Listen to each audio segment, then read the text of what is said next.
Hi, I'm Susan Avery from Parenitng. This is Dr. Janet Rose, and we just got finished doing a segment on Fox and Friends talking about this little doll from American Girl named Gwen, who spends a period of her time in a homeless shelter with her mom, and we actually wanted to just continue the conversation. So thanks for doing that.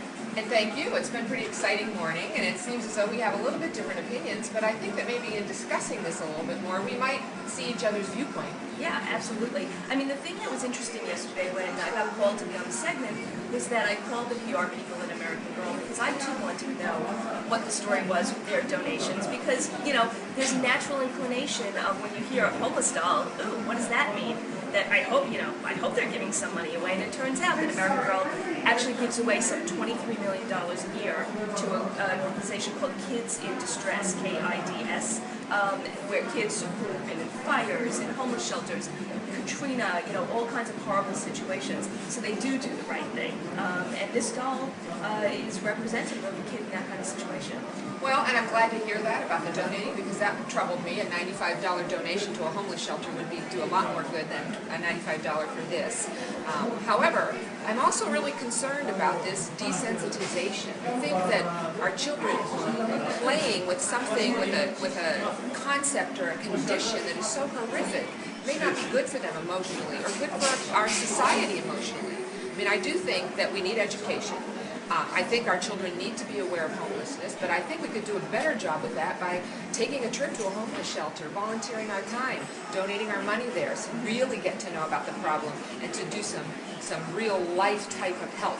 Yeah, I agree with you about the desensitization 100%. We recently saw a pole dancing doll came out, and that absolutely, I mean, there's a line, I hate to say it, there is a line, and that's disgusting. Right. You know, you have Miley Cyrus at the Teenage Awards doing pole dancing. Yeah, there is a lot of stuff like that going on, and it's really distressing to me. In this situation, though, I think that if a girl wants this doll, this is not, you know, a mom who's a crack addict or, you know, that kind of thing. This is a mom, a working mom.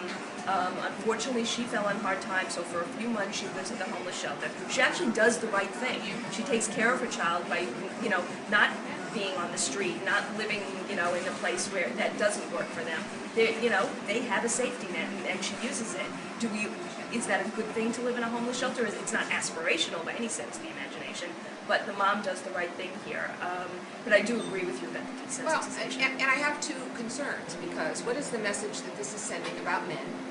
Men leave, women are on their own, and then where are the messages of having yourself in a position that if you find yourself without that male counterpart in your life, are you skilled? Are you educated? Can you get a job? Can you take care of your children? And those messages need to be part of this whole package. Yeah, I think in the book, I think I brought these with me, you know, this girl comes from these series of books about the main character is Chrissa, who's dealing with bullying, and this girl comes into it. The situation was that the mom and the dad were both making enough money to afford their house. Dad leaves. Mom is still earning a decent income, but not enough to support the mortgage. Within a couple of months, as we've seen this all over this country, they get evicted. They lose their house. So the mom says, "Oh my God, what am I going to do?" And that's what happens. But I agree with you about the reliance on you know, one spouse or the other.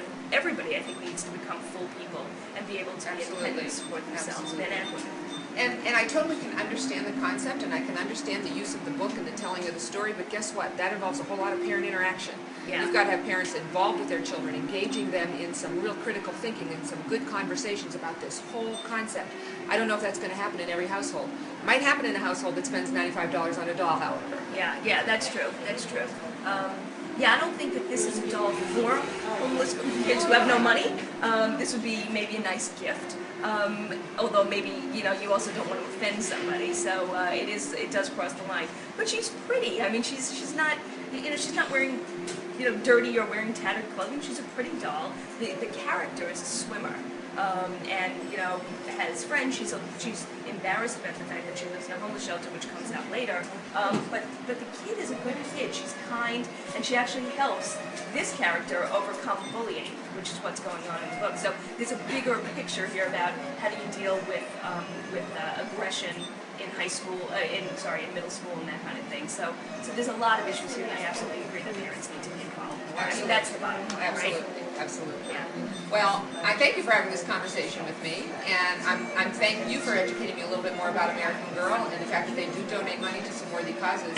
That's really good to know. Yeah, and hopefully we'll talk again. Hopefully we will. It was a very good meeting you. All right. Nice meeting you.